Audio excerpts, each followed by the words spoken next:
अल निनोच्या प्रभावामुळे उन्हाचा कडाका वाढेल असं सांगितलं जात असतानाच अल निनोला चकवा देत राज्यात पावसाची हजेरी लागणार आहे। मान्सूनपूर्व पाऊस आणि वारे जोरात वाहत असून येत्या 3-4 दिवसात कोल्हापूरसह राज्यातील अनेक भागात दमदार आणि मध्यम सरीचा पाऊस पडण्याची दाट शक्यता आहे, तर काही भागात सोसाट्याच्या वाऱ्यासह मुसळधार पावसाची शक्यता आहे।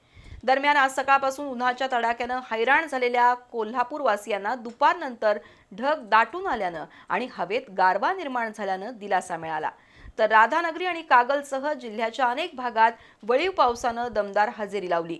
सोसाट्याच्या वाऱ्यासह विजांच्या कडकडाटात सुमारे तासभर जोरदार पाऊस झाला। तीव्र उन्हामुळे राज्य भाजून निघत असताना सर्वांना मान्सूनची प्रतीक्षा लागली आहे। अल निनोच्या प्रभावामुळे पाऊस गायब झालाय असं सांगितलं जात असताना हा अंदाज चुकवत मान्सूनपूर्व पावसानं हजेरी लावण्याचे संकेत दिले आहेत। सकाळपासून उन्हाच्या तीव्रतेनं हैराण झालेल्या कोल्हापूरवासियांना दुपारनंतर थोडा दिलासा मिळाला। आकाशात ढग दाटून आले आणि हवेत सुखद गारवा निर्माण झाला। येत्या 3-4 दिवसात राज्यातील अनेक भागात दमदार आणि मध्यम सरीचा पाऊस पडण्याची दाट शक्यता आहे, तर काही भागात सोसाट्याच्या वाऱ्यासह मुसळधार पावसाची शक्यता वर्तवली जाते।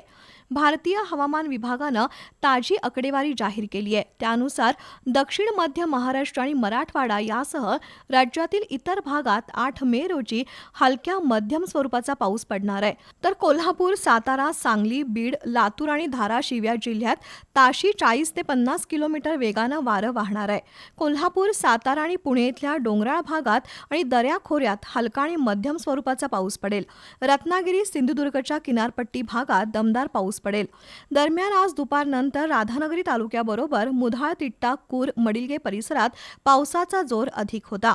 अनेक ठिकाणी रस्त्यांवर पाणी साचलं होतं। अचानक आलेल्या वादळी वाऱ्यामुळे कोल्हापूर गारगोटी राज्यमार्गावरील काही भागांमध्ये झाडांच्या फांद्या तुटून रस्त्यावर पडल्या।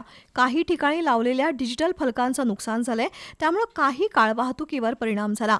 या पावसामुळे ऊस पिकाला मोठा फायदा होणार असल्याचं शेतकऱ्यांकडून सांगितलं जातंय।